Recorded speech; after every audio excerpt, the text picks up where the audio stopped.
Parfait.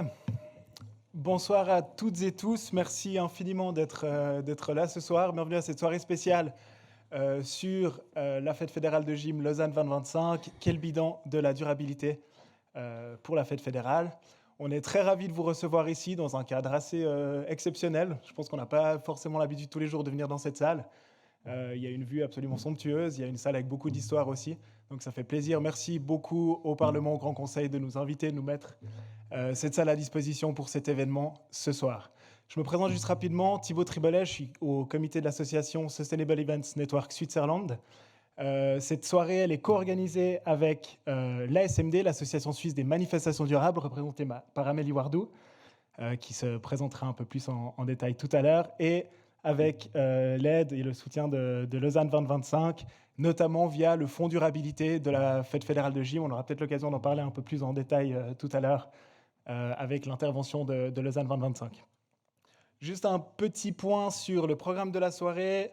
On est plus ou moins à l'heure, c'est pas mal.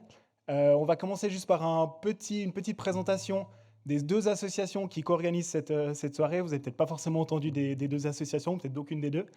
Donc l'association suisse pour des manifestations durables et Sustainable Events Network Switzerland.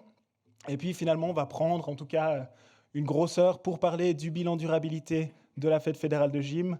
Voilà, plutôt les réussites, les embûches qu'il y a potentiellement eu à certains moments dans l'organisation de la fête. Un modèle aussi assez inédit d'intégration de la durabilité dans un événement. Donc on va pouvoir écouter ce qu'ils ont un peu à nous dire. Ensuite, on aura à peu près 15 minutes d'échange. Donc vous aurez l'occasion de poser des questions. On a la chance d'avoir les micros de table qui fonctionnent. Si vous voulez appuyer sur le bouton juste pour vous marrer un coup, vous pouvez le faire maintenant. Comme ça, après, on ne le fera plus au moment des questions. Si vous avez des questions pour la partie questions, je le rappellerai tout à l'heure, merci de lever la main. On vous donnera la parole et vous pourrez appuyer sur le bouton pour activer le micro. Si tout le monde appuie pas en même temps, ce sera plus facile en termes de gestion. Donc, merci de faire comme le mardi et de suivre ces petits conseils. Voilà, sans plus tarder, donc je passe la parole à notre première intervenante, donc Amélie Wardou, vice-présidente de l'ASMD.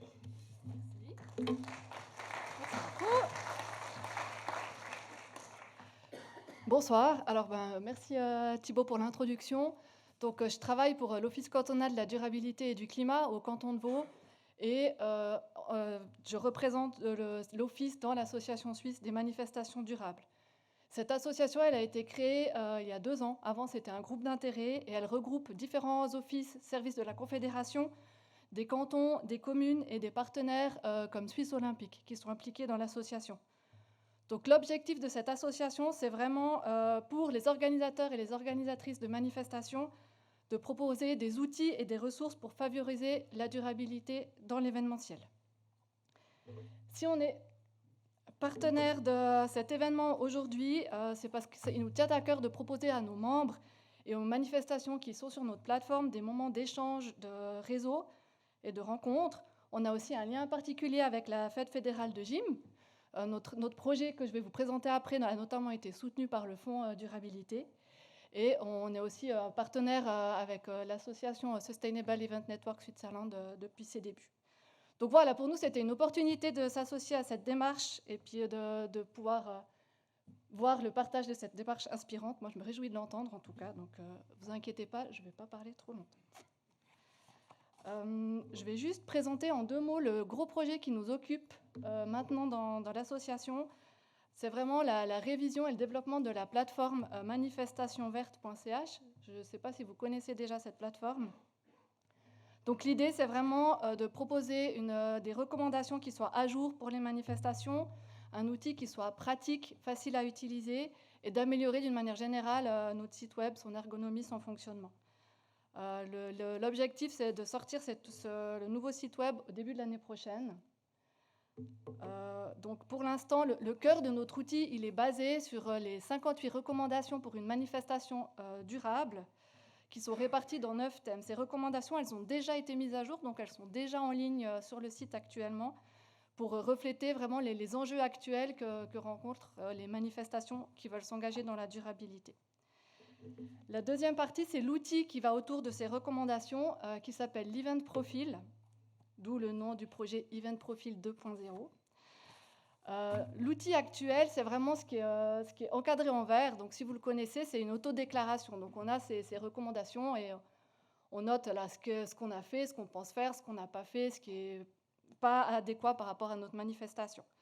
L'objectif, c'est de développer cet outil pour qu'on puisse aller plus loin. Donc, le deuxième, c'est aussi de pouvoir viser un standard national. Donc, on est en train de définir un standard. Donc, quel est l'objectif qu'on devrait viser ou atteindre si on veut avoir une manifestation qui soit définie comme durable. Donc, il y aura des mesures spécifiques, un pourcentage d'atteinte, et il y aura aussi la possibilité de se comparer avec d'autres manifestations similaires. Et puis, pour les manifestations plus avancées, il y aura aussi la possibilité de valoriser des certifications externes via cet outil. C'est aussi un outil qu'on espère qui pourrait être utile pour les organismes subventionneurs qui veulent conditionner l'octroi de subventions à des mesures de durabilité. Voilà. Donc, en bref, c'est tout. C'est tout ce que je voulais dire. On espère que cet outil pourra trouver son public qui vous sera utile. Et on est vraiment en plein dans le développement maintenant. Donc, on prévoit une sortie début d'année prochaine. J'ai préparé une feuille. Si vous voulez qu'on vous informe de la sortie de l'outil au moment où il sort, vous pouvez juste mettre votre adresse email et puis on vous fera un mail au moment où il sortira, dès qu'il sera prêt. Voilà, donc je vais mettre ça au fond de la salle. Je vous remercie pour votre attention et je passe la parole de nouveau à Thibaut. Merci.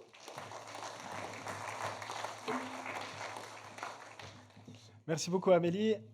Donc maintenant, je vais vous présenter l'association Sustainable Events Network Switzerland. On va peut-être commencer juste par une grande annonce. En créant l'association, à quelques semaines près, une autre association a utilisé le même acronyme, SENS. Donc on a été obligé de changer de nom, malheureusement.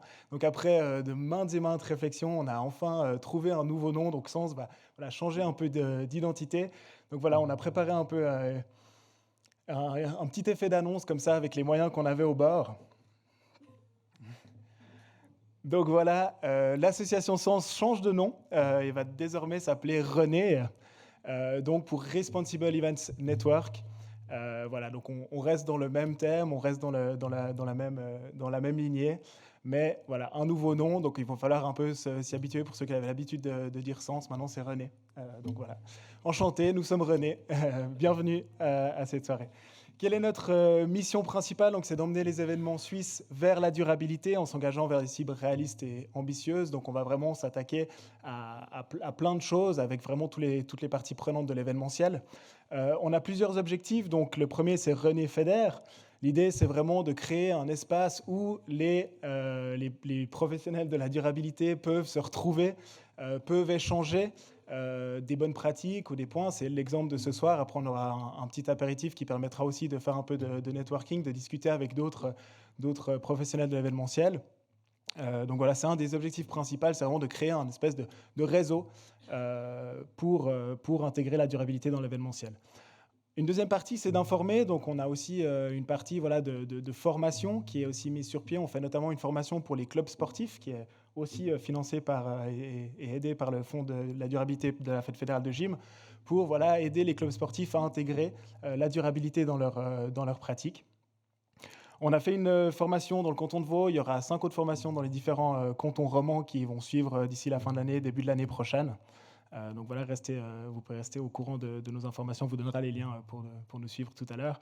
On accompagne aussi, donc l'idée c'est d'aider et de fournir aussi une aide, une expertise à ces événements. Des fois on ne sait pas par où commencer, on ne sait pas trop où aller, donc on est là aussi pour les aider. Et finalement c'est de participer à ce réseau, à cet écosystème de l'événementiel par différentes manières, d'être présent, mais aussi potentiellement de participer à des projets collaboratifs, à monter des initiatives avec certains et certaines parties prenantes de l'événementiel. Donc voilà, un peu nos 4 objectifs principaux. En termes de public cible, c'est tout simple, c'est tous les types d'événements. On n'est pas seulement sur les événements sportifs, ce soir on parle de sport, mais on parle aussi d'événements culturels, d'événements professionnels, festifs. Et c'est vraiment toutes les parties prenantes de l'événementiel ou de la durabilité. Donc les organisateuristes, les prestataires, les territoires. Donc voilà, donc ça attaque vraiment à tous les types d'événements, toutes les parties prenantes. Et dans l'objectif d'être aussi, de se déployer dans toute la Suisse. Pour l'instant, on a une attache plutôt suisse romande, mais c'est l'idée d'aller un peu plus loin. L'équipe, vous en avez repéré peut-être un ou deux dans la salle. Donc les René qui sont présentes ce soir. On a Justine qui est à la coordination de l'association, donc qui gère les activités quotidiennes. On a aussi Olivier derrière qui est au comité avec moi-même, et on a Neil Bicroft qui est donc un de nos experts avec une grande connaissance de l'événementiel et de la durabilité dans l'événementiel. Voilà. Voilà pour les intros, les présentations. Je vais passer la parole à Lausanne 2025, c'est le gros morceau de la soirée. Donc on a la chance aujourd'hui d'avoir 3 intervenants et intervenantes. Lauriane Rizer tout d'abord, qui est donc directrice durabilité de Lausanne 2025, Gaël Lasserre, directeur général, et Manon Félix-Siegenthaler, responsable des événements, donc qui vont un peu nous partager leur bilan. On se réjouit de vous écouter. Et je vous passe la parole.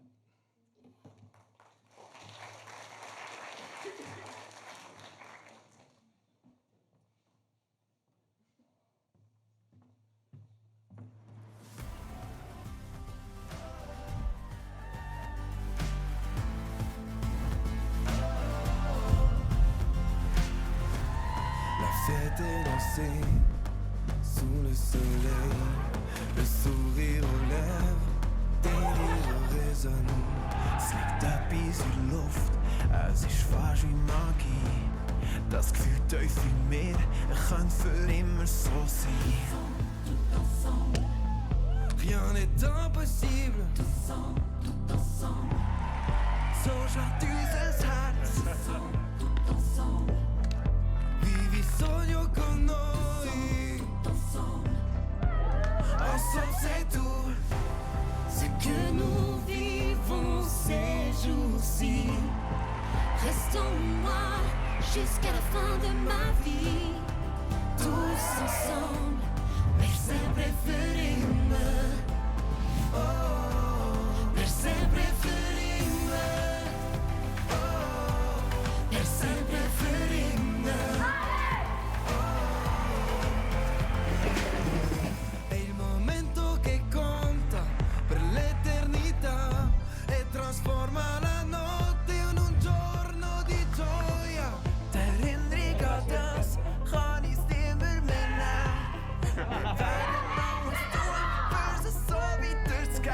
C'est aujourd'hui, tout est possible, en famille indivisible. Prends la main qui te relèvera, c'est la même que tu serras si tu réussis.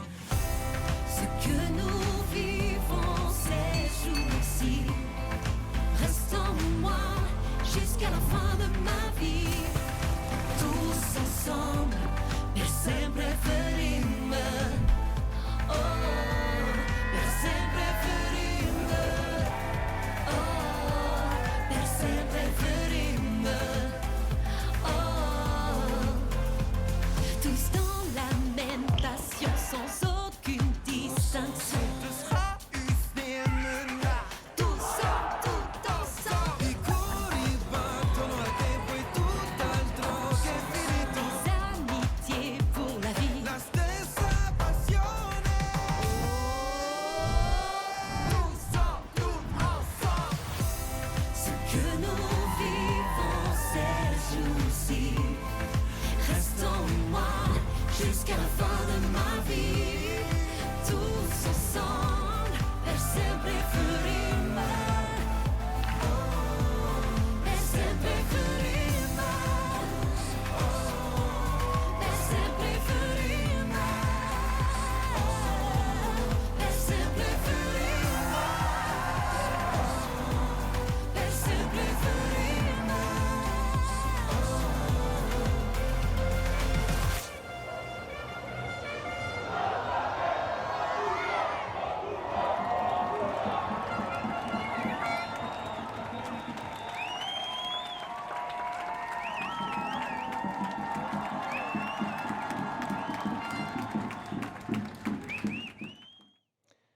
Voilà, bonsoir tout le monde. Beaucoup d'émotions pour nous. Déjà, vient de passer 2 jours à Haro où on a un peu donné le témoin au Tessin, qui sera le prochain organisateur, et finir avec ce clip sur grand écran dans le Parlement vaudois. Voilà, on est au sommet des émotions, on va essayer de tenir la voix. Donc voilà, c'est parti. En tout cas, un tout grand merci donc à Responsible Event Network Switzerland et puis l'Association suisse pour les manifestations durables.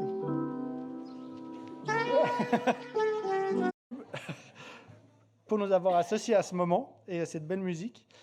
Et donc, voilà, cette soirée, c'est pour nous l'occasion de vous présenter publiquement le bilan de notre aventure sur le plan de la durabilité. Et nous avons bien sûr voulu être un événement qui s'engage fortement sur ce thème, mais nous avions aussi l'espoir que certains des tests que nous avons faits puissent être partagés pour servir à d'autres organisations. Nous espérons ainsi que les présentations de ce soir permettront de diffuser le bilan de nos expériences, d'ouvrir de nouvelles discussions et de continuer de stimuler des engagements en matière de durabilité dans notre région. Donc, pour revenir au programme que nous avons concocté ce soir, nous avons souhaité vous présenter le vécu de la durabilité au sein de 3 niveaux différents de notre organigramme. Donc, je commencerai par vous évoquer le niveau hiérarchique, le niveau de la gouvernance. Lauriane enchaînera, donc notre directrice durabilité, pour vous parler du vécu du département durabilité, notamment de la conceptualisation et de la phase opérationnelle. Et puis enfin, avant de passer aux questions-réponses, on passera à Manon Félix Sigenthaler, qui était donc notre responsable des événements, dont vous avez vu pas mal d'images derrière vous, qui partagera son vécu plus proche du terrain avec son expérience dans l'application de tous ces principes de durabilité qui avaient été fixés. L'arrivée de la durabilité dans les événements sportifs date maintenant de plusieurs dizaines d'années. Si la présence de cette thématique dans toute organisation sportive ne fait plus débat, en tout cas j'ai cet espoir, il reste la question de son positionnement dans l'organigramme. De nombreux tests ont été faits, plus ou moins réussis, pour l'intégrer dans les processus événementiels. Aujourd'hui, le positionnement de la durabilité dans un organigramme en dit beaucoup sur la réelle ambition en matière de durabilité de l'organisation en question. Dans un coin, au centre, près du sommet, sur le bord, beaucoup de modèles différents. Sa distance par rapport aux décideuses et décideurs, ainsi qu'aux responsables financiers, permet également de se rendre compte du poids qu'auront les futurs représentants et représentantes de cette thématique au sein de toute organisation. Pour cette aventure, nous voulions être ambitieux et conséquents dans notre approche de la durabilité. À ce titre, il n'y avait qu'une seule place cohérente par rapport à une telle ambition, au plein cœur de la direction générale, sur un pied d'égalité avec les finances. Tchouk. Voilà. Concrètement, cela veut dire quoi ? Au démarrage du projet en 2021, nous nous sommes fixés comme règle que toute décision devait obtenir une double validation avant d'aller de l'avant, celle du responsable des finances ainsi que celle de la responsable de la durabilité. Donc très concrètement, cela veut dire que la présence de ces deux personnes était nécessaire dans toute séance décisionnelle et que toutes les offres ou contrats devaient obtenir la double validation avant d'être confirmées. Lorsque nous n'arrivions pas à trouver un consensus au sein de la direction générale, nous remontions le point au niveau du comité directeur qui avait la tâche de trancher avec une présentation des enjeux autant du responsable financier que de la responsable durabilité. Lors du premier gros débat au niveau du comité directeur, confronté à la complexité d'arbitrer ces deux thématiques, celui-ci s'est fixé un principe central qu'il n'a ensuite plus remis en question, celui de la cohérence. C'est sur cette base que chaque décision a ensuite été prise, ce qui a rendu les discussions, je ne dirais pas faciles, mais en tout cas beaucoup moins difficiles. Nous avons aussi défini que la même somme financière devait être allouée en termes de ressources humaines, aux finances et à la durabilité. Nous n'avons malheureusement pas réussi à tenir cet engagement. Davantage de moyens ont été donnés à la durabilité en raison de la complexité bien plus grande d'apprécier si un projet est durable ou non par rapport à l'appréciation de son impact budgétaire. Ainsi, dans la dernière ligne droite, un soutien supplémentaire a été alloué à la direction de la durabilité afin de pouvoir tenir les délais de validation. Dans les premiers mois d'application de ce mode de fonctionnement, nous nous sommes encore demandé comment nous pouvions assurer aux personnes externes que notre volonté de faire de la durabilité était bien portée de manière centrale et non orientée greenwashing. Tout le monde sait qu'il est facile de faire de jolis discours sur un site internet ou dans une présentation, mais derrière la façade, comment cela se passe-t-il vraiment ? Ainsi, nous avons mis sur pied une commission externe durabilité, composée d'expertes et d'experts qui avaient la responsabilité de challenger nos démarches et de contrôler que nous passions bien de la parole aux actes. Cette commission a également servi à soutenir Lauriane lors des principales décisions aux grandes questions que nous devions prendre. Je laisserai bien sûr Lauriane vous présenter ce qui a concrètement été fait et comment. Toutefois, avant de conclure, j'aimerais m'arrêter sur 3 particularités de la durabilité qu'il me semble très importante de bien garder en tête. La première, c'est qu'il est faux de dire que la durabilité coûte cher. La durabilité nous a permis de réaliser des économies importantes, par exemple en produisant moins, et même de générer des profits supplémentaires, par exemple en optimisant la réutilisation de produits, donc la revente.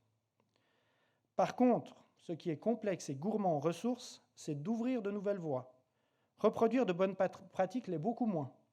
Autrement dit, grâce à l'apprentissage collectif, je suis confiant dans le fait qu'il sera toujours plus simple d'organiser des événements durables. La deuxième est que la durabilité est bien souvent un domaine d'appréciation, dans lequel il est toujours possible de trouver des exemples venant mettre à mal des principes généraux, sur lesquels on s'était enfin mis d'accord.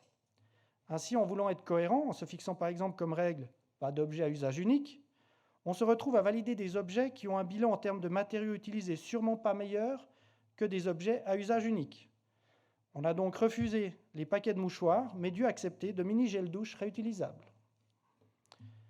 Troisièmement, la durabilité est aussi une thématique très émotionnelle.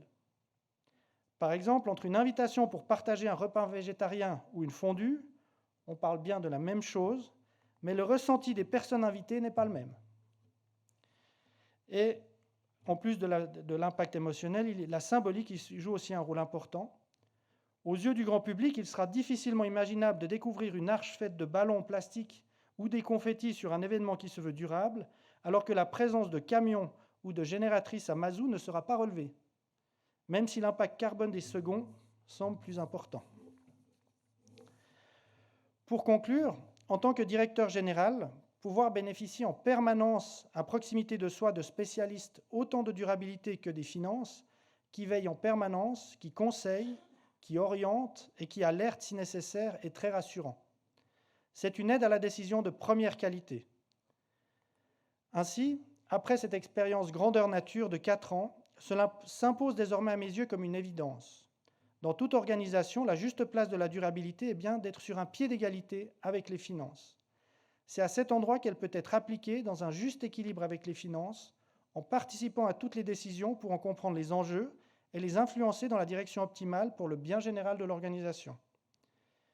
Cette adaptation de la gouvernance des organisations doit devenir l'objectif poursuivi par toute organisation qui annonce donner de l'importance à la durabilité. Bien sûr, de nombreux facteurs peuvent compliquer cette feuille de route. Dans le cas de la 77e Fête fédérale de gymnastique, nous avons bénéficié de plusieurs circonstances qui ont soutenu la mise en place de cet essai. Un événement avec un marché établi, garant de perspectives stables. Un événement avec de nouvelles personnes aux commandes tous les 6 ans, permettant de repartir à zéro. Un contexte sociopolitique favorable. Lors du lancement du projet en 2020, on parlait davantage des grèves du climat que de l'inflation et des droits de douane. Des partenaires institutionnels acquis à la cause, autant de manière institutionnelle que par le représentant au sein du CO. A contrario, notre principal désavantage était de n'avoir qu'une seule chance. Cela passait ou cela cassait. Il a donc été indispensable de réunir des personnes qui ont eu le courage d'oser se lancer. Nous espérons que cette expérience encouragera les organisations, notamment celles ayant un temps plus long, d'instaurer une feuille de route pour arriver à réaliser cette même ambition. Car ce projet l'a bien montré, avec des personnes compétentes et déterminées placées au bon endroit, tout est possible. Alors, pour terminer, simplement vous dire qu'on compte sur vous pour continuer d'oser. Merci beaucoup.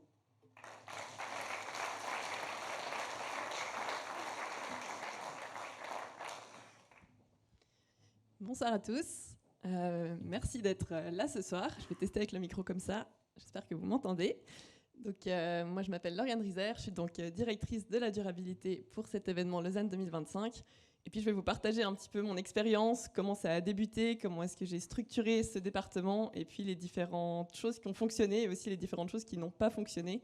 Parce que je pense que des anecdotes aujourd'hui, on en a quelques-unes à pouvoir vous raconter. Pour moi, l'expérience, elle a commencé en 2022. Quand, lors d'un concours de gym, je me suis fait aborder par un caméraman qui est venu me demander en quoi la fête fédérale de gymnastique Lausanne 2025 serait innovante. À cette époque, je n'étais pas du tout dans le comité d'organisation, j'étais simplement gymnaste. J'avais simplement vu de mes propres yeux, des fois, comme c'était compliqué de venir entrer en concours, comme il manquait de nourriture végétarienne, et j'avais eu envie de répondre que j'espérais qu'il y aurait beaucoup de durabilité. Et au final, j'ai rien dit parce que je ne connaissais pas le comité à cette époque, et puis que je n'ai pas osé avancer des choses qui ne seraient pas forcément vraies. Et puis en 2022 aussi, j'ai vu une annonce dans le journal de Gymvo qui cherchait un ou une responsable durabilité. J'ai donc contacté Gaël, qui m'a répondu en me disant qu'il souhaitait trouver quelqu'un pour placer la durabilité au même niveau que les finances et qu'on recherchait aussi quelqu'un qui pourrait donner entre 10 et 20% de son temps.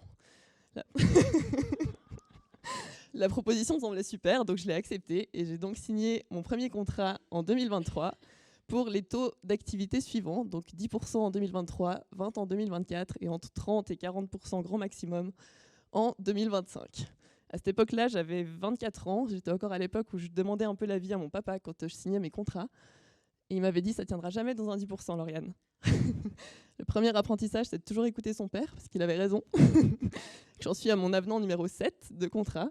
Et qu'à l'heure actuelle, j'ai varié en différents pourcentages, entre 10 et 100, gros 100%.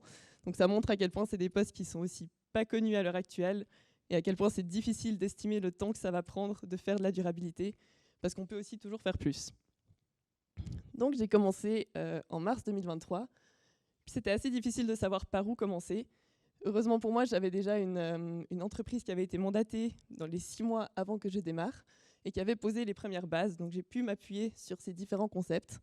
Mais il a fallu créer toute une équipe bénévole, différentes commissions aussi pour gérer les différentes actions de durabilité, créer aussi cette commission externe de durabilité qui est pour la plupart là ce soir. Trouver la manière aussi de fonctionner avec le département des finances, mais aussi avec l'entier de la direction générale, car j'étais arrivée aussi en dernier, ou presque dans les derniers. Et puis aussi trouver comment on allait fonctionner avec les autres commissions. Donc Manon vous partagera un petit peu son vécu après coup. Et puis au final, il fallait aussi construire toute la stratégie de durabilité, quelle ligne de conduite on allait suivre, quels objectifs on allait se fixer. Et ça a pris une bonne partie des débuts de l'aventure.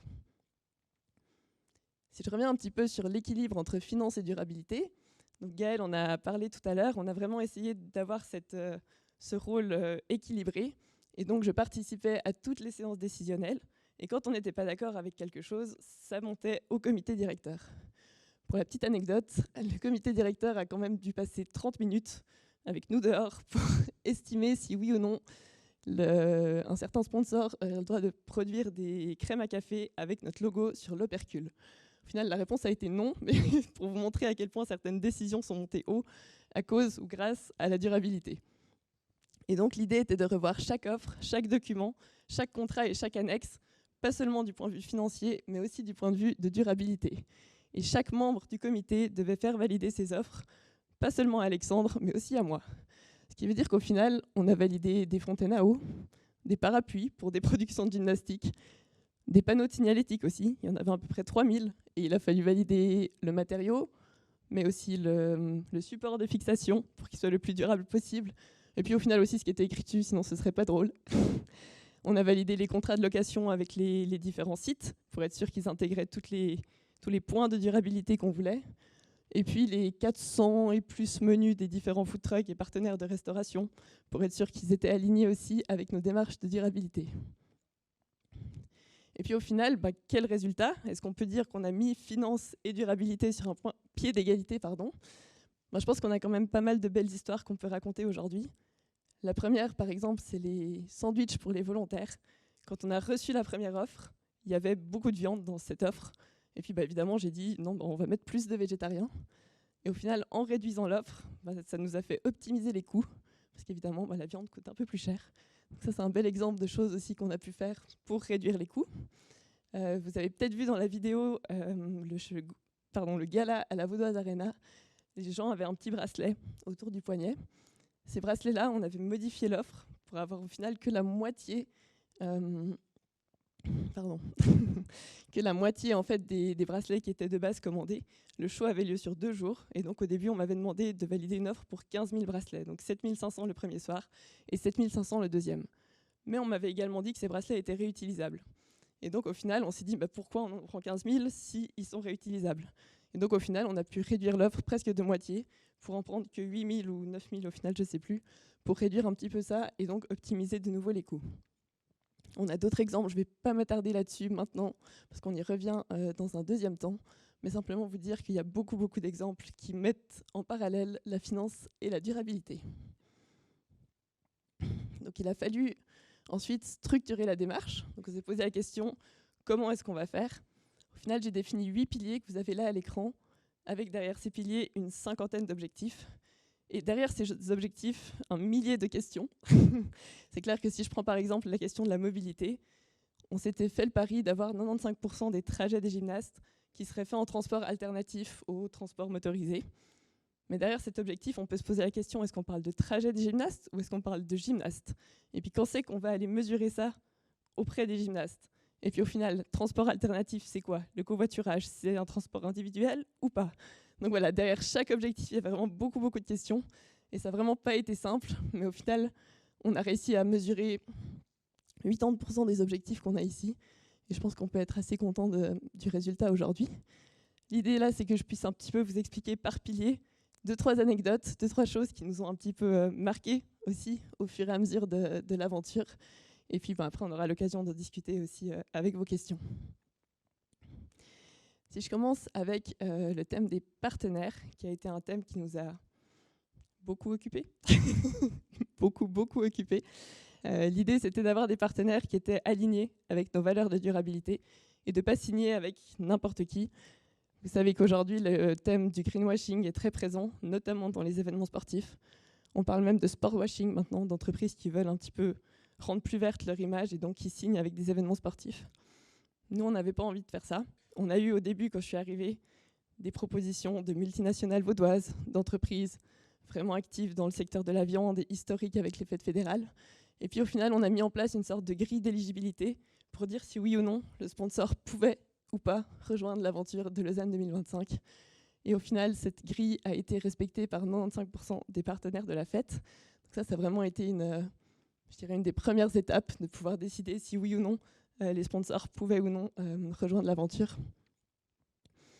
Un autre point au niveau des partenariats, c'était vraiment les clauses qu'on avait mis dans les contrats.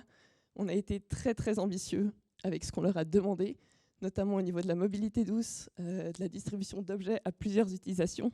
Gaëlle l'a dit, les objets à usage unique étaient interdits. Et donc ça nous a fait en effet valider des choses qui n'étaient pas forcément les plus cohérentes et refuser des choses aussi qui n'étaient pas forcément comprises de la part de nos sponsors. Et puis on a forcé une fabrication européenne des différents produits qui produisaient. Et puis ça a mené à différentes réactions, je dirais. La première, un sponsor qui nous a d'abord lui-même transmis sa charte, qui était assez ambitieuse pour les événements, le seul sponsor qui a fait ça.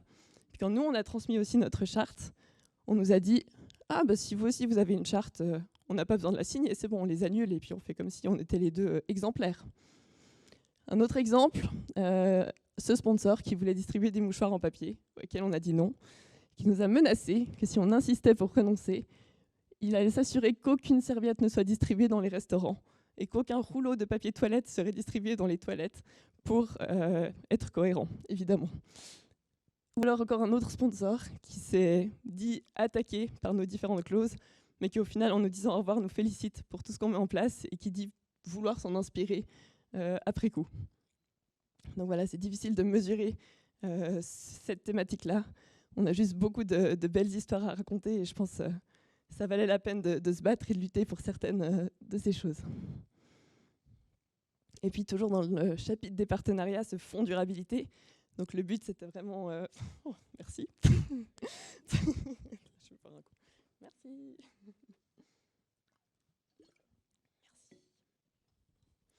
Le but de ce fonds durabilité, c'était vraiment d'impliquer les sponsors dans la démarche de durabilité de Lausanne 2025 en leur demandant de mettre un montant supplémentaire à leur montant de sponsoring pour soutenir des projets dans la durabilité, dans l'événementiel sportif ou dans la gymnastique en général. Au final, c'est plus de 280 000 francs qui ont été récoltés en plus du montant de sponsoring récolté et une vingtaine de projets qui ont été financés dans des domaines tels que l'inclusion, la gestion des déchets, l'événementiel durable, l'association René, par exemple, aussi. Et donc ça, c'est vraiment aussi une belle histoire à raconter et quelque chose de très positif que je trouve on aura mis en place. Au final, on a 70% de nos partenaires qui ont contribué à ce fonds. Si j'en viens maintenant à la restauration, qui a aussi été un chapitre intéressant, je dirais, et stimulant au niveau des démarches de durabilité. Donc on avait mis en place une charte de durabilité, de restauration durable, et en plus on avait mis beaucoup d'incitations pour nos prestataires, pour essayer de les encourager à mettre en place plus de végétariens, plus de provenance locale, etc. Je ne vous cache pas que ça a été compliqué, que revoir chaque menu de chaque food truck pour une fête fédérale, c'est du boulot. Et au final, les anecdotes sont nombreuses et les challenges l'ont été aussi. Le premier exemple que je peux vous raconter, c'est l'exemple des sandwichs des volontaires, où la première proposition que j'ai reçue, c'était ça. Des sandwichs triangles un petit peu industriels, qui forcément, je ne sais pas votre avis, moi ça ne me donne pas trop envie. Et on est revenu vers la personne en charge de ça, on lui a dit, bon, déjà on aimerait plus de végétariens, on aimerait du meilleur pain, et on aimerait plus de choix. Pour vous montrer la complexité de l'exercice, à la première phrase, il est venu avec une alternative, triangle à la saumure, œuf et avocat. L'avocat, ça ne se trouve pas en Suisse, je lui ai dit qu'il pouvait trouver un peu plus local. La deuxième phrase, il est revenu avec ça. Alors le pain avait l'air bon, mais bon, le roast beef, c'est quand même assez impactant en termes d'impact carbone. Donc je lui ai dit que peut-être on pouvait trouver mieux. Et puis à la troisième phrase, il est venu avec une proposition de plein de sandwichs différents, avec des délais limites de consommation à 1 jour qu'on ne pouvait pas forcément revaloriser le lendemain. Et donc là aussi, je lui ai dit peut-être qu'on peut faire mieux. Donc au final, après quelques nuits assez courtes, on est venu à cette conclusion-là, avec une belle valorisation de choix, mais simplement pour vous montrer de quoi on est parti et où est-ce qu'on est arrivé, pour avoir au final plus de 50% de l'offre qui était végétarienne au niveau de la nourriture pour les volontaires. Un autre exemple assez parlant, c'est les petits déjeuners des gymnastes, où évidemment, quand on pense à comment est-ce qu'on va servir 16 000 petits déjeuners, la solution, elle a l'air assez simple et pratique. Mais quand on demande à nos sponsors de limiter l'usage unique, c'est un peu compliqué de distribuer ça de notre côté. Et donc, on a cherché plein d'alternatives pendant, je pense bien 4 mois, pour essayer de trouver des solutions, pour qu'au final, après 4 mois, le service de l'hygiène me dise « De toute façon, ça ne marchera pas. S'il y a un risque, on risque de fermer l'événement. Donc, amusez-vous pas avec ça. Et puis, utilisez des petites portions individuelles. » Donc voilà, des fois, on se heurte aussi aux limites du gigantisme de cet événement ou de barrières un petit peu plus grandes. Si j'en viens maintenant à la mobilité, alors pour moi, c'est un très bel exemple. Je pense qu'on a beaucoup de chance en tant qu'événement national avec des gymnastes qui ont vraiment l'habitude de venir en train. On a mis en place des actions incitatives. On a pris en charge les trajets des gymnastes, mais aussi des volontaires, du comité d'organisation et même des personnes qui avaient un billet pour le show, j'imagine, à la Vaudoise Arena. Le transport était directement inclus dans ces billets-là et je pense que c'est vraiment une action qui fonctionne. On a aussi décidé de ne pas mettre de parking supplémentaire à l'existant. Et ça, au final, on avait un petit peu peur de comment ça allait se passer. Au final, les parkings à Lausanne, en tout cas en ville, n'étaient pas du tout pleins pendant la fête. Donc ça montre à quel point le résultat, vous l'avez à l'écran, 98% des trajets des gymnastes ont été réalisés en transport en commun. Et ça, je pense que c'est un chiffre qui est vraiment parlant et pertinent. Après, c'est une action qui se fait de fête fédérale en fête fédérale. Et comme je disais, les gymnastes ont vraiment l'habitude de venir aussi en train. Voilà, il y a une belle collaboration aussi avec nos partenaires de transport. Et je pense que sans cette collaboration, on n'y serait vraiment pas réussi. On a aussi testé des nouveaux modes de transport. Quand Gaël parlait tout à l'heure de la cohérence, quand il est venu me demander quel type de voiture on allait choisir pour transporter la direction générale pendant l'événement, parce que oui, la direction générale doit vite aller d'un site A à un site B, et que du coup, on aurait besoin de voitures, j'ai dit non. Et on a testé du coup des taxis vélos qui fonctionnent très bien à plat et en descente, malheureusement pas encore en montée. Et donc, on s'est fait aussi transporter en vélo, pas que, mais aussi. Et donc, on a vraiment eu cette liberté de tester de nouvelles choses qui étaient au final assez chouettes.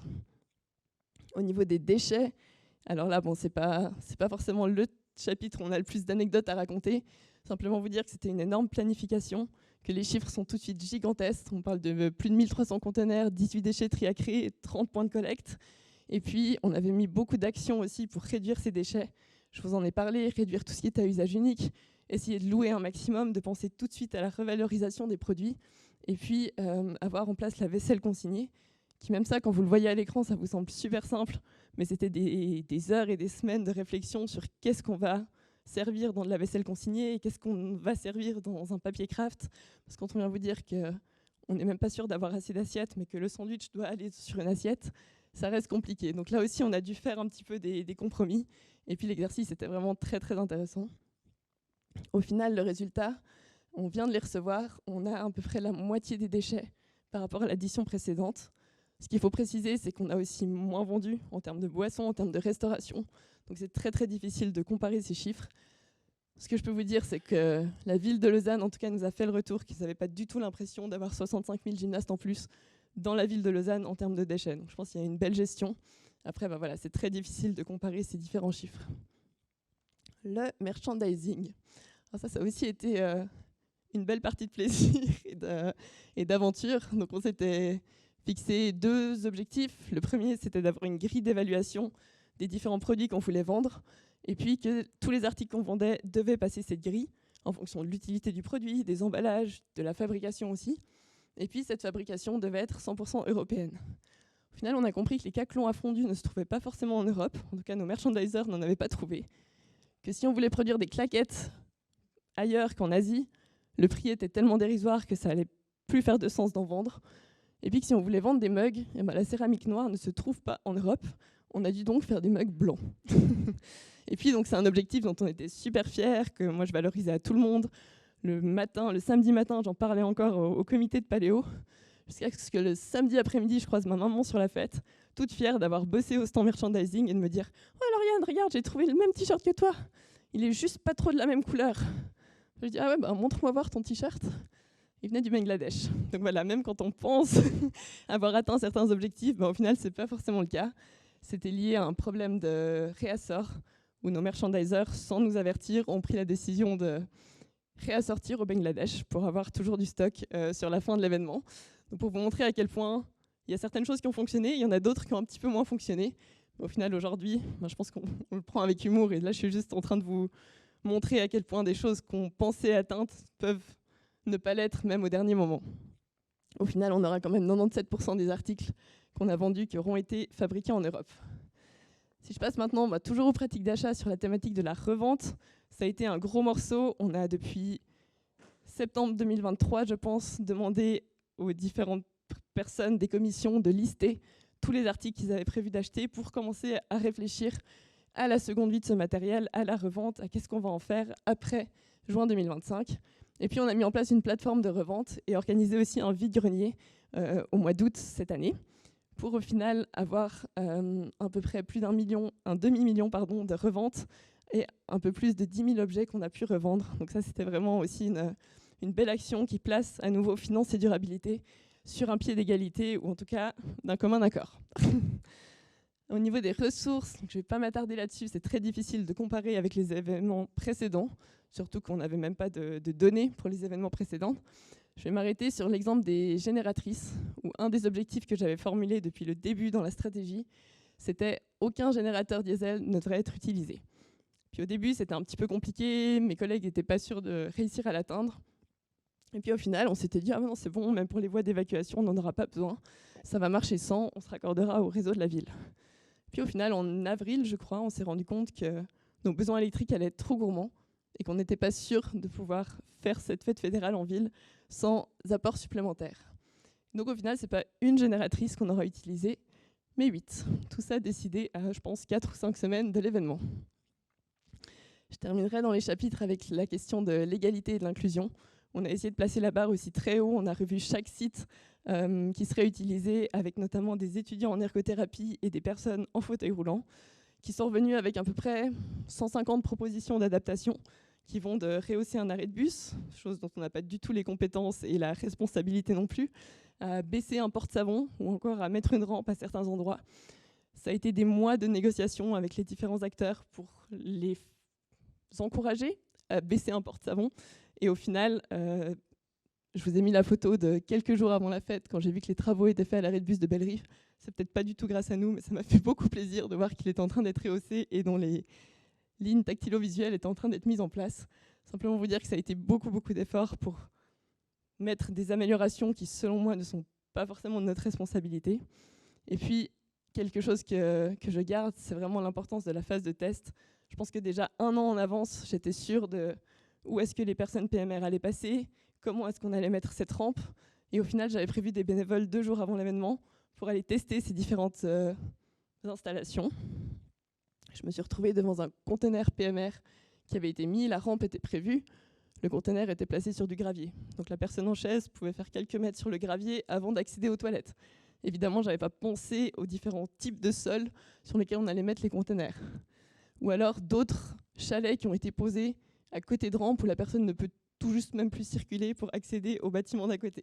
Donc voilà, ça c'est quelque chose qui est ressorti de très important, de pouvoir tester, et puis qui vient à la slide suivante, pour vous montrer à quel point des choses qu'on pensait atteintes ne l'ont finalement pas été.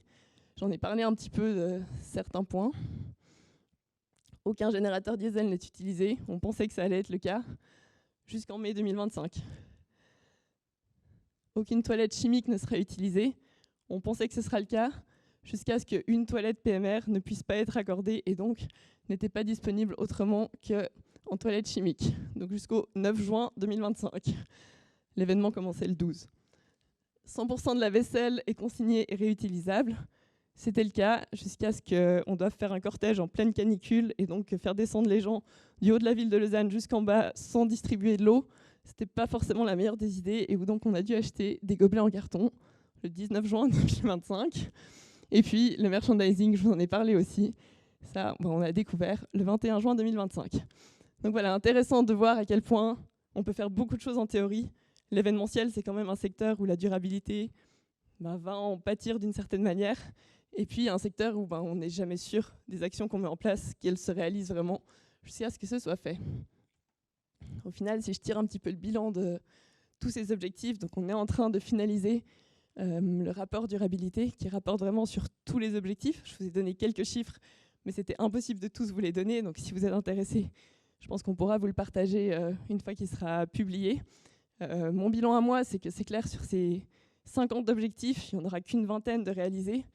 Mais je pense que l'important, il n'est pas là. Je pense que l'important, c'est tous les apprentissages qu'on a faits, tous les tests qu'on a voulu faire, et puis toutes les avancées qui sont aussi à creuser dans différents domaines. J'en ai parlé un petit peu. Je pense que la restauration, par exemple, c'est une des thématiques où il y a encore beaucoup à faire. Et puis en termes d'apprentissage, j'en ai listé quelques-uns. Pour moi, la première chose, c'est de démarrer le plus tôt possible. Je pense qu'on a généré aussi beaucoup de frustration pour des gens qui avaient déjà commencé à travailler, où je suis arrivée après coup, en mettant mes principes et mes idées, et où là, c'était vraiment compliqué. On en parlait avec Gaël tout à l'heure. C'est vrai que lui, quand il a commencé, il avait déjà besoin d'avoir certaines lignes directrices de durabilité, et j'étais même pas encore engagée à ce moment-là. Je pense que s'entourer d'experts et d'expertes, c'est aussi indispensable. Je pense que personne peut être expert sur tous les domaines.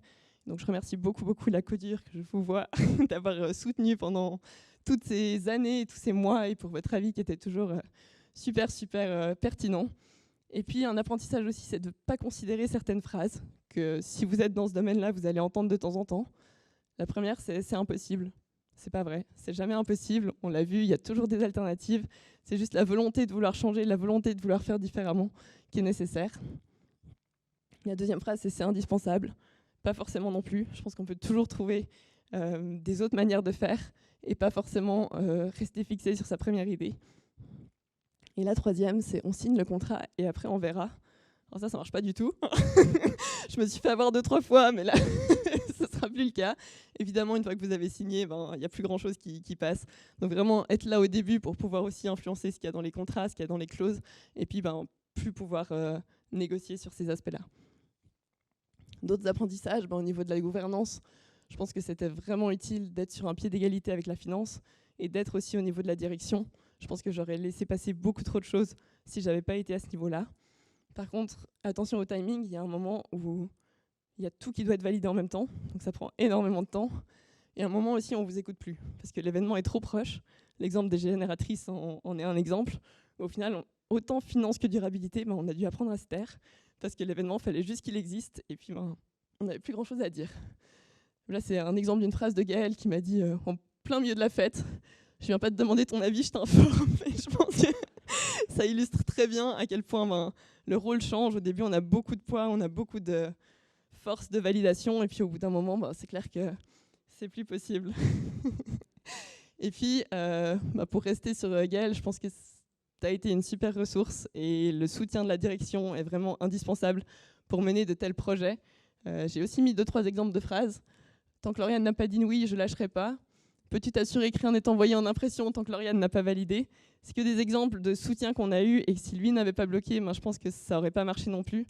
Je pense que si la personne tout en haut de la direction n'est pas convaincue, c'est très compliqué de mettre en place des démarches de durabilité. Ça marche dans un événement, ça marche dans une entreprise, je pense que c'est vraiment la même chose. La direction doit être convaincue pour pouvoir aussi donner cette impulsion. Donc merci. Et puis le dernier apprentissage que je dirais, et puis peut-être l'objectif qui pour moi est le plus important ou une grande fierté, c'est d'avoir réussi à embarquer l'équipe. Alors peut-être pas toute l'équipe, mais d'avoir réussi quand même à entendre des phrases de personnes qui disent qu'elles ne se reverraient pas faire un événement sans considérer ces thématiques, ou d'autres personnes qui nous remercient d'avoir refusé leur première idée, parce qu'au final la deuxième était meilleure. Des personnes qui m'expliquent que sans les considérations de durabilité, on ne serait jamais venu sur l'idée actuelle. D'autres personnes encore qui me racontent que même en vacances, elles font attention à la durabilité parce qu'elles doivent considérer ça dans leur job. Ou des personnes qui se sont rendues compte qu'en final, il y a toujours des alternatives et ce n'est pas forcément impossible. Pour moi, c'est une immense fierté. Et comme certaines des phrases ont été prononcées par Manon, je te laisse la parole.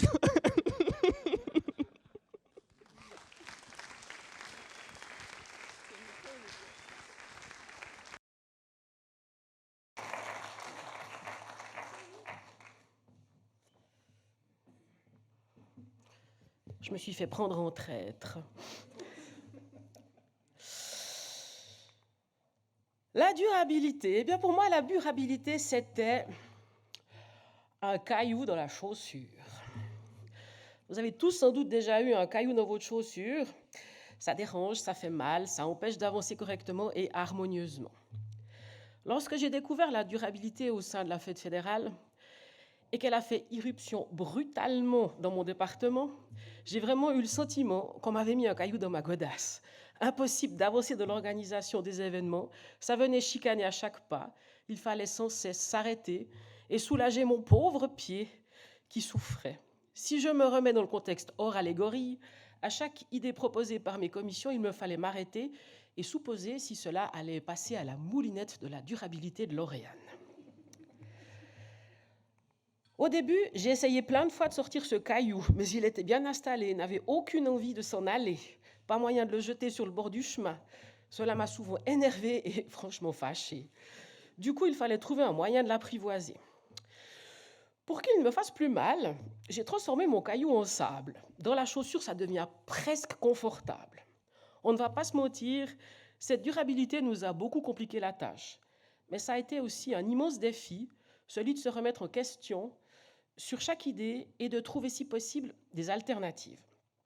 L'autre défi me concernant était d'expliquer à mes équipes, dont certaines sont là, que la durabilité, c'est bien, c'est cool, alors que je n'en étais pas convaincue du tout. Je vous rappelle que je boitais avec mon caillou, même si c'était devenu du sable. Donc, on a commencé à réfléchir comment organiser une ouverture, 2 cérémonies de clôture, un show gymnique, comment créer des médailles et des trophées, des fanions et des couronnes, tout ça en étant durable. Comment faire venir la bannière fédérale depuis Aarau à Lausanne en polluant le moins possible. Comment faire venir des gymnastes européens pour le show J'imagine. Comment créer un concours pour le cortège officiel en mettant la durabilité au centre. Bref, je vous épargne la liste des projets qu'on avait et qu'on ne savait pas comment réaliser pour être durable. Alors prenons 3 exemples concrets. Le premier, c'est le trajet de la bannière. Elle devait venir de Aarau jusqu'à Lausanne. En voiture, c'est 186 km et ça prend 2h10 sans les bouchons. Mais ça pollue. En train, je ne connais pas les kilomètres, mais ça prend 2 heures environ si les CFF sont à l'heure. Mais c'est électrique et ça pollue en principe pas, donc ça pourrait passer. En hélicoptère, oups, un caillou. Un gros caillou. À pied, c'est 157 km en 36 heures minimum si on ne s'arrête pas, on ne mange pas, on ne dort pas, etc. Mais ça pollue pas. À vélo, c'est 175 km en 10 heures environ, et ça ne pollue pas non plus. Le train n'étant pas vraiment original, la voiture polluante et l'hélicoptère aplati sous un rocher, il restait le vélo ou la marche. Bon, 36 heures sans compter les arrêts, la bannière arriverait une fois la fête terminée. La commission a donc planché sur le trajet à vélo et l'a découpé en 5 étapes d'environ 4 à 5 heures. Chaque société se trouvant sur le parcours était invitée à participer au relais. Une partie festive était également prévue lors de chaque transmission, afin de fêter ce qui s'apparente à notre relais de la flamme. La dernière étape d'Écublanc à Beaulieu avait lieu le jour de l'ouverture. Ce relais a eu beaucoup de succès et a suscité beaucoup d'engouement auprès des sociétés. Nous avons donc créé un vélo et une remorque aux couleurs de la fête. Tous les membres des sociétés étaient invités à accompagner le drapeau en mobilité douce. À la première étape, on voit effectivement des rollers et des poussettes. Donc, c'est que les gens avaient bien compris le principe. La deuxième étape, on a eu quelques défis logistiques entre des ponts, des arbres, et c'est surtout l'équipe du département des événements qui a fait ce trajet, car les sociétés sur le parcours étaient en concours durant cette journée d'étape. Donc, Gunzgen Kudrefin, eh bien, c'est l'équipe du département qui a mis en pratique la durabilité. La troisième étape était un peu sous un temps changeant, c'est un peu le risque quand on fait du vélo, alors on a dû sortir les kawaii. Voilà, le ciel était gris, mais la bonne humeur était là.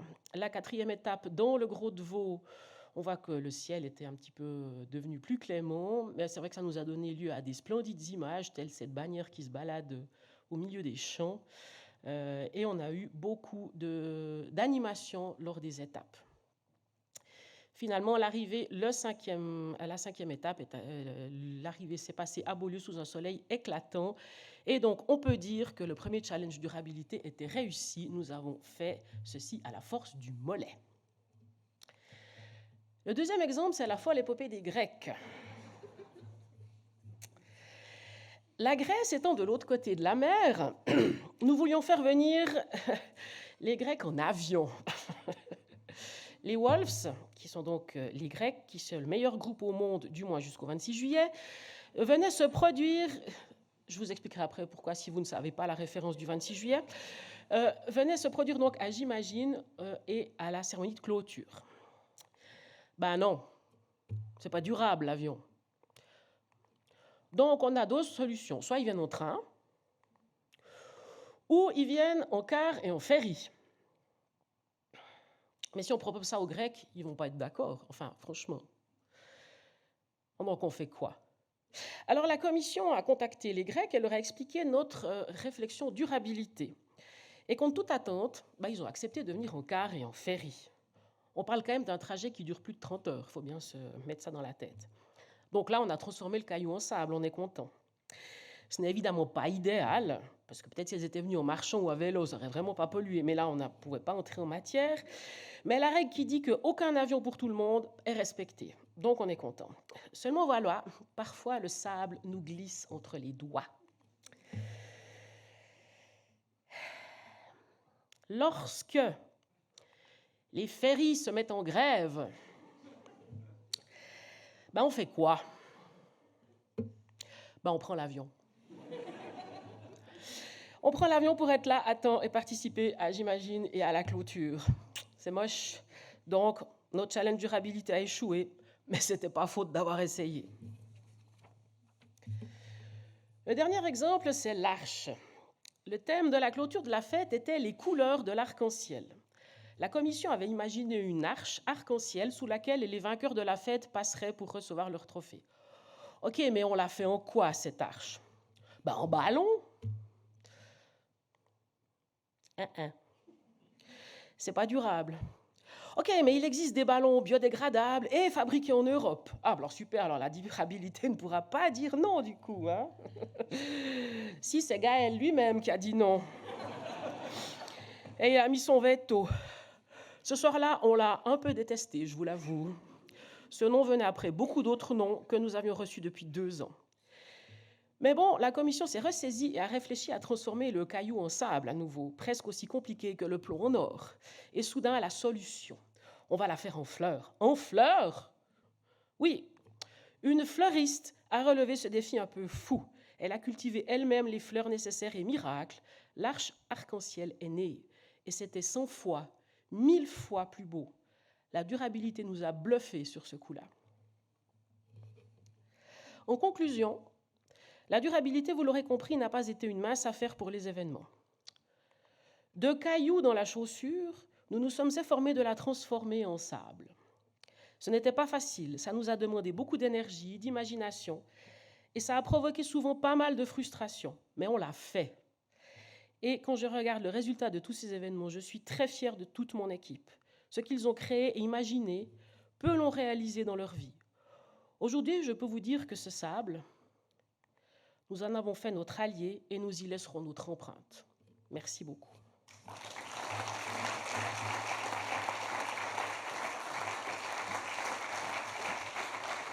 Merci beaucoup.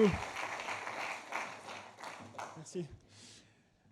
Voilà, merci beaucoup pour ces anecdotes et ces interventions riches et humoristiques. Je pense qu'on peut encore applaudir énormément la Fête fédérale pour son événement et puis cette intégration de la durabilité. Je sais qu'il y a plein de gens de la Fête fédérale qui sont là, du comité d'organisation, etc. Donc je pense qu'on peut encore leur faire un tonnerre d'applaudissements pour cet événement.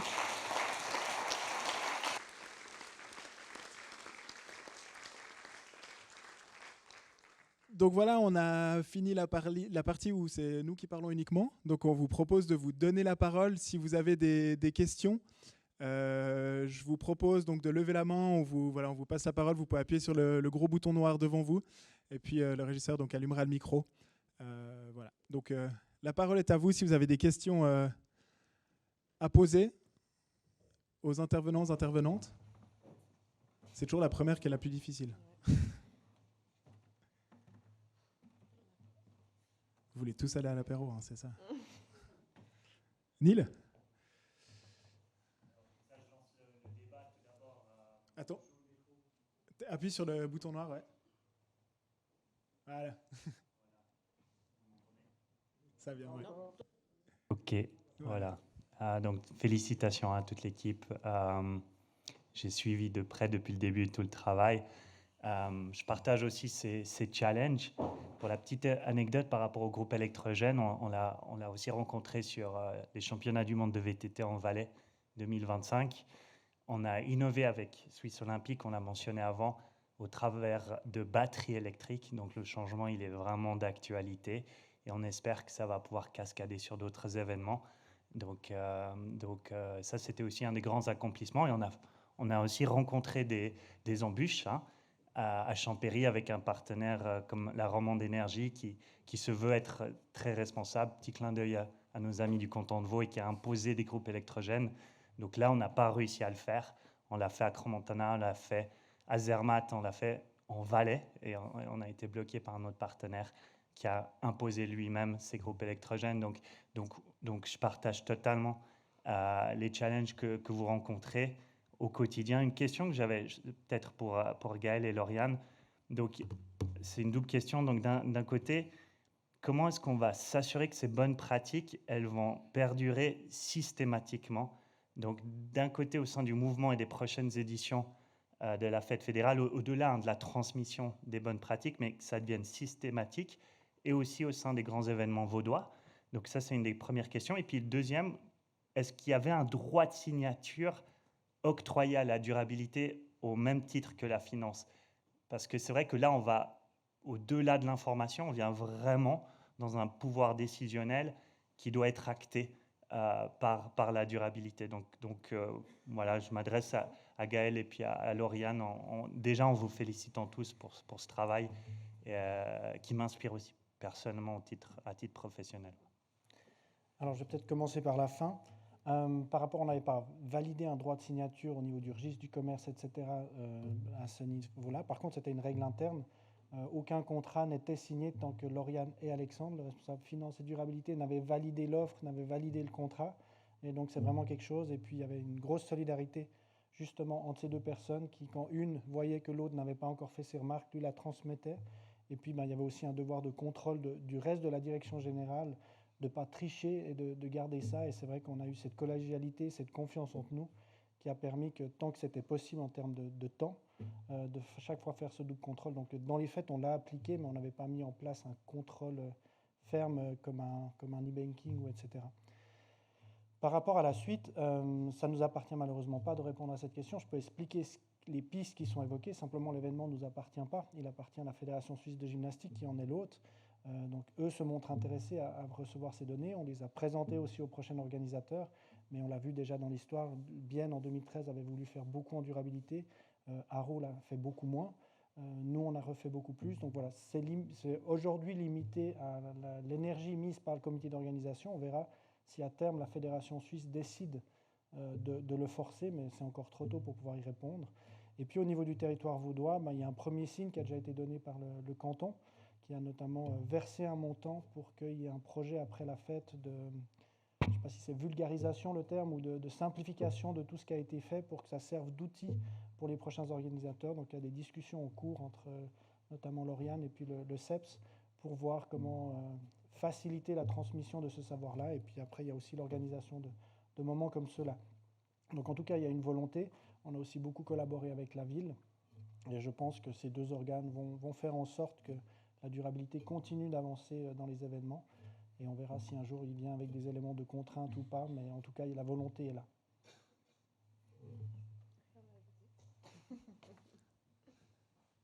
Lauriane, tu veux ajouter quelque chose? Non. Merci beaucoup. Est-ce qu'il y a d'autres demandes de parole? Louis? Jérôme? Merci pour les présentations. De mettre la durabilité à pied d'égalité avec la finance, ça marche bien, en tout cas avant un événement, mais est-ce qu'on peut passer... donc sur un projet, j'imagine que c'est très utilisable, mais sur le fonctionnement d'une entreprise ou autre, ça pourrait, à votre avis, être mis en avant ou pas pas d'avis? Moi, je pense que ça dépend tout où est-ce que tu mets la durabilité de base. Trop souvent, le département durabilité, c'est quelque chose qu'on fait à côté. Dans des entreprises, c'est soit la personne qui est dans la communication qui va faire 20% de son temps dans la durabilité, ou alors la personne qui est responsable de la santé et sécurité au travail qui doit faire aussi un petit peu de durabilité. Mais généralement, les ressources sont, selon moi, pas assez attribuées. Dans beaucoup d'entreprises, de mon expérience précédente, je l'ai vu, où on veut faire beaucoup, mais au final, on ne met pas les ressources pour. Et puis, c'était un peu ce que j'ai présenté au début aussi, où on m'a dit, tu vas être directrice durabilité, mais tu vas avoir un contrat à 10%. Une séance de direction générale, c'était 4 heures, donc c'était très compliqué pour moi de réussir à mettre des choses en place, alors que déjà tout mon temps était juste pris par beaucoup de séances. Donc je pense que alors, dans le concret et dans l'application, évidemment que pas tous les projets peuvent être mis sur un pied d'égalité, mais je pense que déjà rien que dans un organigramme, dans une gouvernance, d'avoir quelqu'un qui est responsable durabilité et pas responsable, adjoint durabilité quand on a le temps et puis quand on n'a un peu pas d'autres projets en place, je pense que c'est déjà un énorme signal et puis que ça fait déjà toute la différence. Après, concrètement, comment ça se met en place, moi, je pense que c'est à voir dans chaque entreprise. Je ne sais pas si tu veux rajouter quelque chose. Non, peut-être simplement que, comme je l'exprimais, c'est dans un temps long, il faut un temps long pour faire ce changement-là. Je pense que ça ne peut pas se faire du jour au lendemain. Maintenant, je ne vois pas quelque chose d'impossible. Il y a des entreprises qui se créent avec la durabilité en leur centre et qui arrivent à construire, qui construisent leur entreprise de zéro. C'est clair qu'une entreprise qui veut changer, le changement va prendre du temps. Mais je crois que si vraiment c'est porté à tout haut niveau dans la hiérarchie, il n'y a rien d'impossible. Maintenant, à un moment donné, oui, il y a des gros changements d'orientation, comme on l'a vu avec des exemples concrets de Manon, où il y a des déceptions qu'on doit avaler, il y a des changements de direction, mais qu'on doit aussi accepter et avec confiance de se dire peut-être que le changement ne fait pas si peur que ça. Et on revient un peu dans le management du changement, et je pense que c'est un changement comme un autre, comme une restructuration, c'est simplement une restructuration dans l'objectif et la durabilité. Donc je pense que ce n'est pas impossible, mais je suis bien conscient que ça prend du temps. Mais qu'en osant, et si on se donne ce temps-là, pourquoi pas? Merci beaucoup. Il y avait une question de ce côté, oui.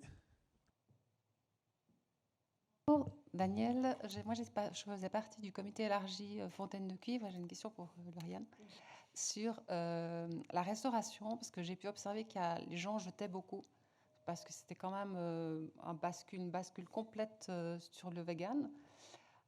Pour avoir côtoyé les gymnases, c'était difficile souvent, et on a beaucoup jeté. Donc je ne sais pas si vous avez fait une analyse un peu de ce qu'il y avait eu comme déchets en termes de nourriture, et qu'est-ce que vous en avez conclu à la fin. Merci pour la question. C'est clair que ça a été, je ne sais pas si je peux parler de déception, mais clairement d'apprentissage, en tout cas au niveau du gaspillage alimentaire. Ce qui s'est passé en premier lieu, je pense, végétarien ou pas, c'est que les choses qui avaient été prévues, donc ces repas pour les gymnastes, avaient été précommandés. Donc on avait vraiment les quantités fixes et définies pour ce type de restauration. Ce qui s'est passé, c'est qu'au vu de l'éclatement des sites, des gymnastes ne sont simplement pas venus. Et donc, qu'on aurait fait du végétarien, vegan ou du carné, il y a énormément de nourriture qui avait été prévue, qui n'a pas été vendue ou distribuée, disons, parce que les gymnastes avaient payé en avance, et donc qui a généré cette nourriture d'une certaine manière gaspillée. Après, c'est clair qu'au niveau du végétarien, donc pour celles et ceux qui n'étaient pas à la fête, on avait fait certaines journées de repas végétariens uniquement pour les gymnastes et certaines journées où les gymnastes avaient le choix. Et c'est clair que je pense qu'on n'a pas fait tout juste au niveau de comment on l'a vendu. Déjà, c'est ce que Gaël disait tout à l'heure. Si on parle de macaroni au fromage, je pense que tout le monde est content d'en manger. Si on parle de repas végétariens, là, ça crise beaucoup plus. Donc il y a vraiment quelque chose à faire dans la communication, dans la manière dont on valorise en fait ce type de repas qui a été amélioré de notre côté, et ça c'est clairement un apprentissage qu'on tire. Et puis après, c'est clair qu'on a voulu aussi certains jours faire en sorte que les personnes végétariennes aient 2 choix et pas toujours un, et puis que ce soit les personnes qui mangent de la viande qui en aient 2. Mais c'est clair que ça a été un apprentissage, ça a été des frustrations. On a eu des gymnastes qui nous ont demandé d'être remboursés parce qu'ils s'attendaient à avoir de la viande et qu'au final ils n'en ont pas eu devant eux. J'ai entendu que des gymnastes ont fait demi-tour quand on leur a dit c'est végétarien aujourd'hui, ils ont dit du coup je veux pas manger. Donc ça c'est clair que là peut-être le monde de la gymnastique n'est peut-être pas prêt aussi pour recevoir que des repas végétariens dans son assiette, ou en tout cas que nous on n'a pas fait tout juste sur la manière dont on voulait le vendre, la manière dont on voulait aussi le distribuer. Et puis après il y a eu d'autres problèmes, notamment le fait que quand on a traduit les menus, ça a été peut-être un peu trop vite, il n'y a pas eu assez de validation. Et puis la traduction allemande, c'était vraiment Fleisch, donc viande. Donc le gymnaste allemand voyait qu'il avait de la viande et en fait, il finissait avec quelque chose de vegan. Donc là, il y a eu 2-3 petits problèmes aussi, mais c'est clair qu'on vient de recevoir les données de la ville de Lausanne au niveau des déchets. C'est clair que les déchets alimentaires, c'est une partie qui est élevée, mais que c'était, je pense, la première raison, c'est le fait qu'on a beaucoup moins distribué que ce qu'on avait prévu au niveau des quantités de gymnastes. Voilà, merci. Merci beaucoup. Est-ce qu'il y a une autre question? Oui.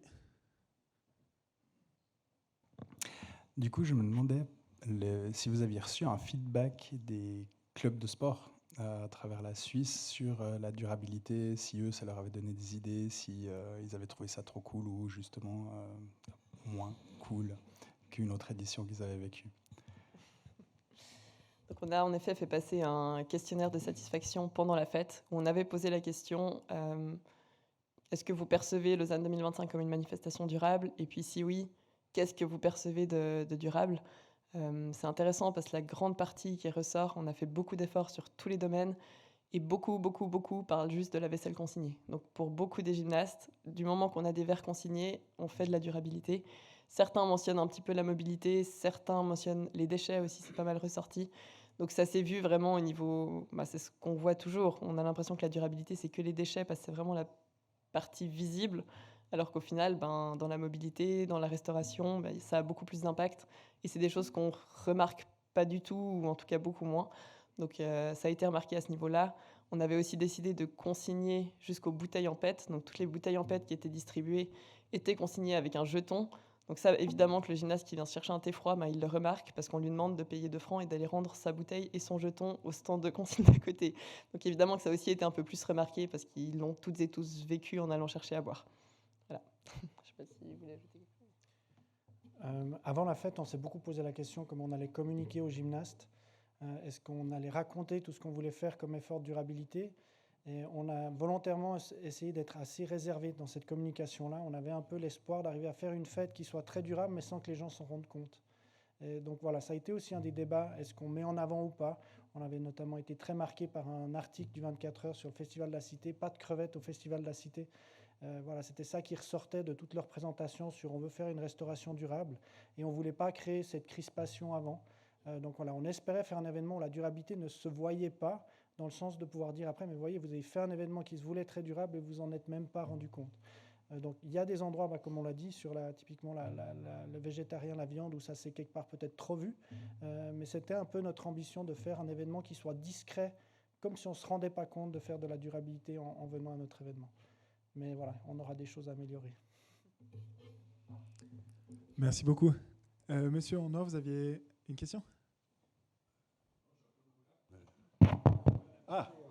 Bonsoir, Georges de Mertenfeld. J'étais responsable de la commission technique. Et je vais un peu rebondir sur les génératrices, parce qu'on en a beaucoup parlé, et monsieur l'a évoqué avec sa compétition.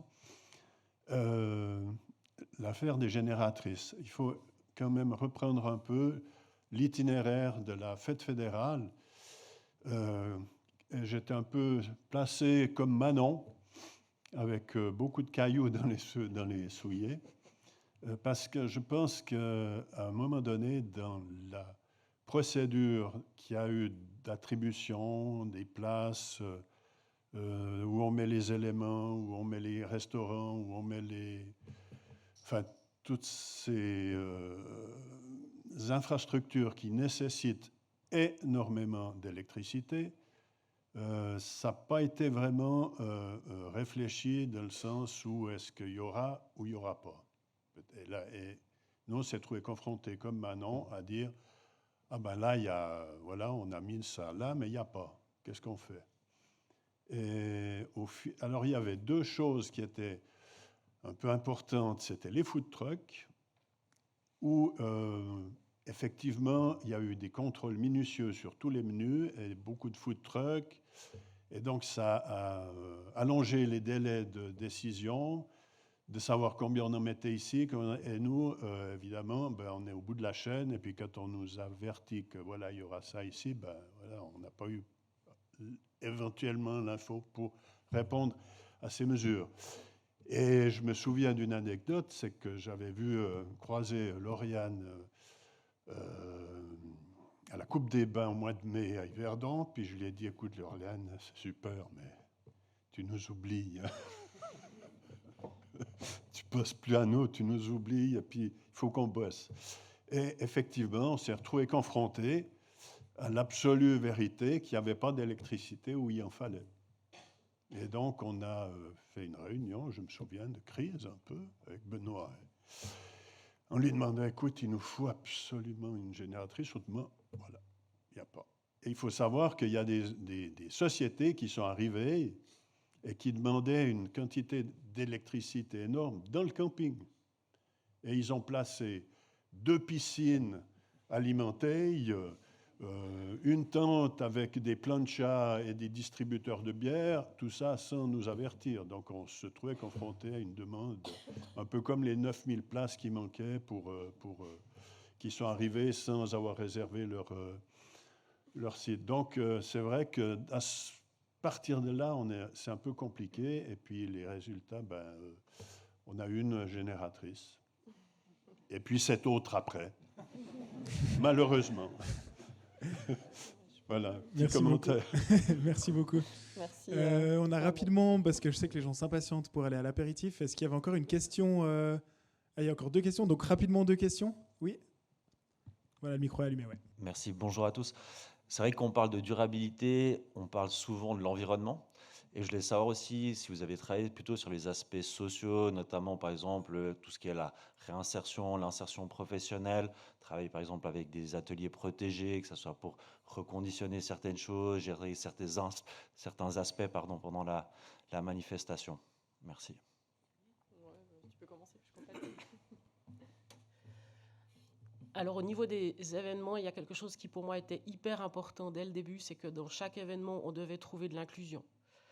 On l'a vraiment fait, c'est-à-dire que et à l'ouverture et aux 2 cérémonies de clôture et au show, j'imagine, on a eu des groupes inclusifs qui étaient là et qui ont participé activement au spectacle et à la création du spectacle parce que aujourd'hui, on ne peut plus faire comme si tout ça n'existait pas. Donc pour moi, c'était important que ces gens soient aussi mis en avant, soient mis à l'honneur. Et puis, ça faisait partie aussi de toute cette réflexion qu'avait Lauriane par rapport à l'inclusion des personnes en situation de handicap. Et ça ne devait pas être juste dans les infrastructures ou dans les accès ou ce genre de choses, mais ça devait aussi être dans la fête en elle-même. Et ça a été aussi fait au niveau des compétitions, puisque il y avait des compétitions qui étaient prévues et organisées exprès pour les personnes en situation de handicap. Et ces personnes pouvaient concourir finalement en étant sur un pied d'égalité avec les autres, puisqu'il n'y avait pas un classement exprès pour eux, mais elles étaient mises vraiment dans le classement de tout le reste de la compétition, avec évidemment des barèmes adaptés. Mais finalement, on n'avait pas la compétition des personnes en situation de handicap et la compétition des valides. Voilà, ça c'était hors athlète. Hein? Alors, Une autre chose que nous avons faite par rapport avec la commission des cérémonies protocolaires, c'est qu'on a voulu que tous nos plateaux qui permettaient d'amener les médailles soient faits par un atelier qui était donc le foyer, qui est donc un atelier protégé. Et on a fonctionné avec ces gens pour qu'ils puissent aussi amener leurs pattes là-dedans. Ça, c'était une des choses qu'on a faites, en effet. Et puis on a aussi travaillé notamment avec l'EVAM, qui a été le traiteur de certains événements VIP. L'EVAM qui a aussi agi en tant que... Enfin, qui a amené un groupe de bénévoles aussi sur certaines missions pendant la fête. Et puis on avait aussi cette démarche d'inclusion au niveau de la promotion du sport, où on a fait des initiations sportives pour toutes et tous, pour donner accès d'une certaine manière à la fête fédérale, à des personnes migrantes, à des personnes... Voilà, pas forcément favorisé à Lausanne. Et puis l'idée, c'était de proposer justement ces initiations basées sur une discipline. Donc ça, c'est aussi d'autres exemples de choses qu'on a faites. Et puis peut-être le dernier point, comme on avait une commission durabilité, on avait aussi une commission ressources humaines qui visait aussi à tout ce qui était prévention pour l'équipe en interne. On a fait beaucoup de formations, de prévention burn-out, etc., de moments de rencontre. Donc on a vraiment essayé de prendre ça de manière la plus large possible. Merci beaucoup pour ces précisions et pour la question pertinente. C'est vrai qu'on a tendance à associer durabilité et environnement, puis il ne faut pas oublier tout ce pilier social, mais aussi le rayonnement, l'économie locale et ce qui va avec. Et il y avait encore une question. Est-ce que vous êtes vraiment pressé à l'apéro? On peut prendre encore 2 questions.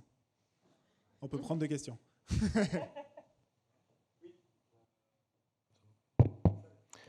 Vous avez bien travaillé il y a eu beaucoup de démarches de durabilité. Je voulais simplement savoir si vous aviez entamé des démarches pour faire des bilans carbone, un bilan carbone de cet événement.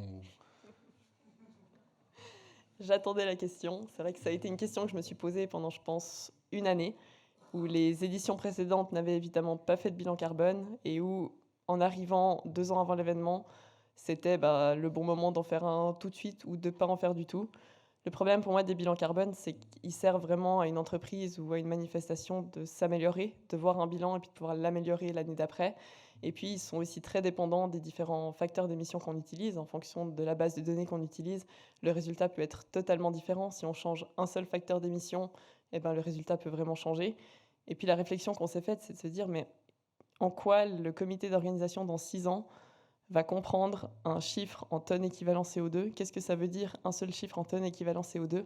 Et du coup, plutôt que de mettre des ressources pour faire un bilan carbone et puis avoir au final un seul chiffre à la fin, on savait les grands postes d'émission, on savait que c'était la mobilité, que c'était la restauration, et donc on a voulu préférer travailler sur ces postes-là, et puis à l'inverse, pouvoir sortir des chiffres qui vont parler et qui vont servir au prochain comité d'organisation, dont notamment la consommation d'électricité, la consommation d'eau, les kilomètres parcourus par les gymnastes en mobilité douce, en mobilité moins douce. Et donc, c'est tous ces indicateurs-là que j'ai cherché à extraire, notamment au niveau des différents objectifs, et puis qui, pour moi, sont quand même plus pertinents qu'un bilan carbone. Après, c'est vrai que ça aurait toujours pu être intéressant. On a fait l'analyse au niveau de la restauration, par contre, où on a vraiment analysé tous les menus des food trucks, tous les ingrédients qui ont été achetés, du moins ceux qu'on a pu obtenir. Et puis là, on vient de recevoir les données hier sur l'impact de la restauration. Donc voilà, on l'a fait en partie, mais on trouvait beaucoup plus intéressant d'avoir des données spécifiques par catégorie plutôt qu'un seul gros chiffre qui ne veut pas forcément dire quelque chose. Merci beaucoup. Voilà, on arrive au terme de cette partie-là. Bien sûr, les questions, les discussions, elles pourront se poursuivre en bas. On va descendre donc à la buvette au rez-de-chaussée vers l'étage où vous êtes entrés pour un petit apéritif. Juste une petite note à côté. Il se trouve qu'aujourd'hui, c'est les 1 an tout pile de notre association. Voilà, donc 1 an qu'on a fait notre événement de lancement. Donc on vous invite aussi, René vous invite à son anniversaire. C'est 1 an. Donc voilà, on peut partager un petit verre de l'amitié en bas en cette occasion. Je voulais encore remercier les intervenants et les intervenantes. On a Amélie Voardou qui représentait l'association suisse pour les manifestations durables, et puis donc l'équipe de Lausanne 2025. On reste à disposition, y compris l'association René. On est à disposition si vous avez des questions ou envie de discuter du sujet. Voilà. Merci à tous. Merci encore aux intervenants, et puis santé.